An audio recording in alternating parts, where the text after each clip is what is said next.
Welcome, folks. This is Clistoria413, and before I could get into the niche books, I probably have to talk a little about the history behind the niche books. For those of you young enough, choose-your-own-adventure books probably were part of your childhood. They weren't the only ones, but the idea was this was a solo adventure. You could choose which direction to go to. There were also other books, like Which Way books, were for younger people, but they did get IPs. For example, there was once a Which Way book that was Star Trek, the original series. This started other books. For example, The Time Machine. That one's written by Dixon, the same guy who wrote After Man, New Dinosaurs, and Man After Man.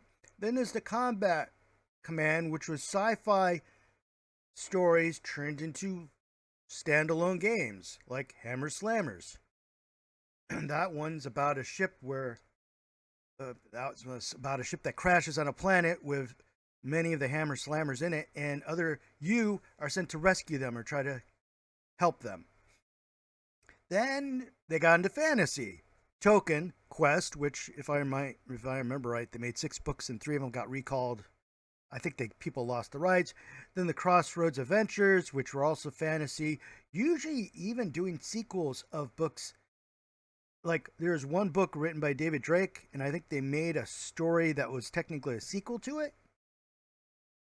Then more modern books or more advanced books like Armor Attacks.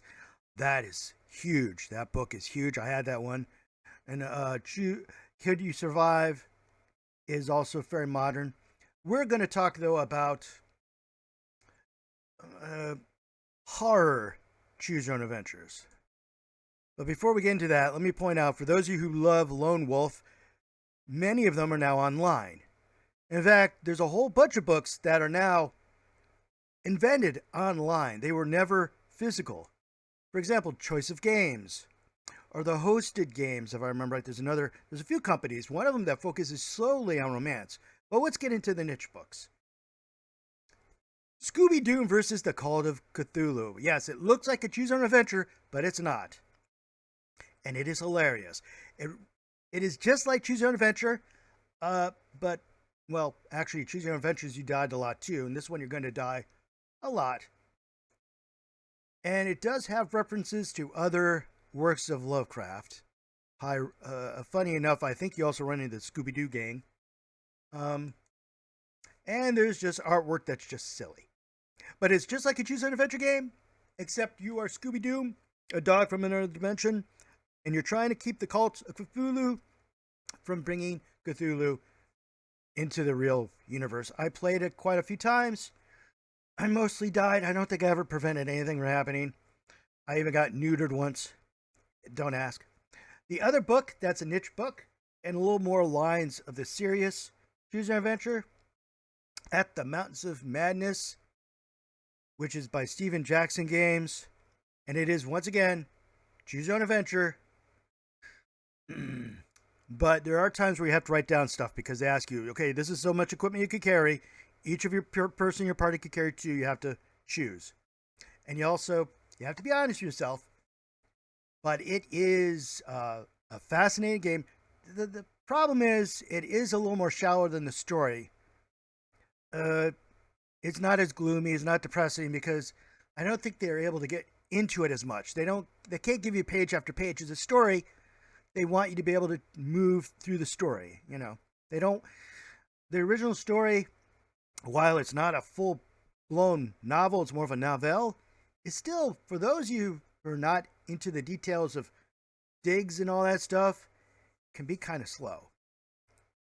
Also, they do bring other references of Lovecraft into it. As you can see, that is not from the Mountains of Madness. And they also give you maps and illustrations, like you have to investigate the camps, so they give you all these choices, and then you come back to 22 and choose another choice. It is a little more serious, but also the problem is I loved At the Mountains of Madness. It's my favorite Lovecraftian book, Lovecraftian book. And therefore, I'm probably a little more picky about it. I think if you're just a person who likes choose-your-own-adventure horror, you'll love this one. I'm probably going to end up giving it maybe a 4 out of 5 on Amazon. Funny enough, Scooby-Doo versus the Call of Cthulhu, it's probably going to get 5. I know, I've already reviewed it. It did get a 5 out of 5 because it's just silly. And I was okay with that because I knew when I was going into it, it's silly. It got Scooby-Doo. This one I expected a little more from. Maybe my expectations were a little high. But it's still, I think if this is not your favorite, you just like Lovecraftian or horror, this will probably be a 5 out of 5 for you.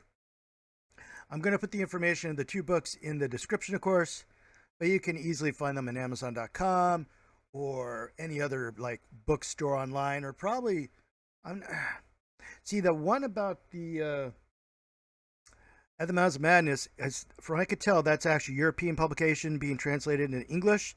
So I'm not sure how available it's going to be in American bookstores.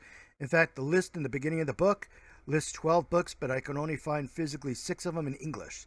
So they're probably still being published in Europe and then slowly being translated. So that might be a problem. But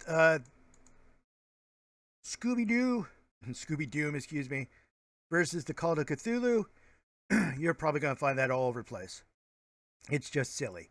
Not sure what they'd put it down under, though. Because is it a game? Is it horror? It's not a kid's book, though it is kind of silly. It's very silly. But as you can tell by the cover, you're going to kill a lot of people. Because the less violent you are, the more likely you're going to die. I mean, you're a demonic dog. As long as you don't get neutered, like I did. Once again, I don't want to talk about it. But yeah, these are the 2 niche books. And if you liked any of the other books, or in the other sources, like Lone Wolf Online, where they actually have the stats that are automatically calculated and stored for you. Or if you like any of the books like this, just freeze the video and look it up. Thank you for listening. This is Cthulhu 413. Have a good day, have a good night, have a good century, and keep the masks on because people are getting sick again.